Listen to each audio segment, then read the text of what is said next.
অসমৰ মুখ্যমন্ত্ৰী হিমন্ত বিশ্ব শৰ্মা যাব জেললৈ।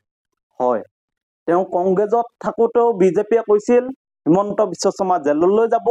আজি সেই হিমন্ত বিশ্ব শৰ্মা অসমৰ বিজেপি দলৰ পৰা মুখ্যমন্ত্ৰী। আজি কংগ্ৰেছেও কৈছে যে হিমন্ত বিশ্ব শৰ্মা কংগ্ৰেছ চৰকাৰ আহিলে জেললৈ যাব। প্ৰকৃততে সঁচাকৈ হিমন্ত বিশ্ব শৰ্মাক জেললৈ পঠিয়াব পাৰিবনে? ৰাহুল গান্ধী ডাঙৰীয়াই অসমত আহি অসমৰ মুখ্যমন্ত্ৰীকে জেলত ভৰোৱা কথা ক'লে।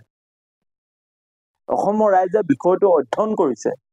সেই সময়তো বিজেপি দলৰ ৰাষ্ট্ৰীয় নেতাই আহি অসমৰ আটাইতকৈ দুৰ্নীতিগ্ৰস্ত নেতা হিমন্ত বিশ্ব শৰ্মা ডাঙৰীয়াক জেললৈ পঠিয়াম বুলি উল্লেখ কৰিছিল। আনকি বিজেপি ভিজন ডকুমেণ্টতো হিমন্ত বিশ্ব শৰ্মা ডাঙৰীয়াৰ বিৰুদ্ধে তদন্ত হ'ব, জেললৈ পঠিওৱা হ'ব বুলি কোৱা হৈছিল।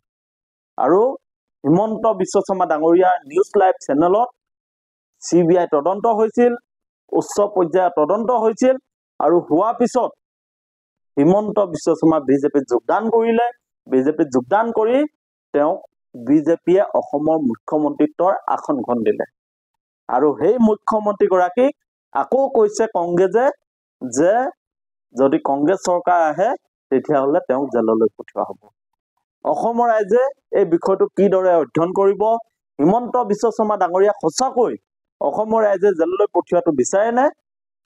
যেনেকৈ বিজেপিয়ে জেললৈ পঠিয়াম বুলি কৈ মুখ্যমন্ত্ৰী পাতিলে, ঠিক তেনেকৈ কংগ্ৰেছেও জেললৈ পঠিয়াম বুলি কৈ সঁচাকৈ জেললৈ পঠিয়াবনে? আপোনালোকে কি বিচাৰে? আপোনালোকৰ দৃষ্টিভংগী আমাক মতামত জনাওক। আমি এই সন্দৰ্ভত বহল দৃষ্টিভংগীৰে এটা নতুন ভিডিঅ' আপোনালোকলৈ লৈ আহিম।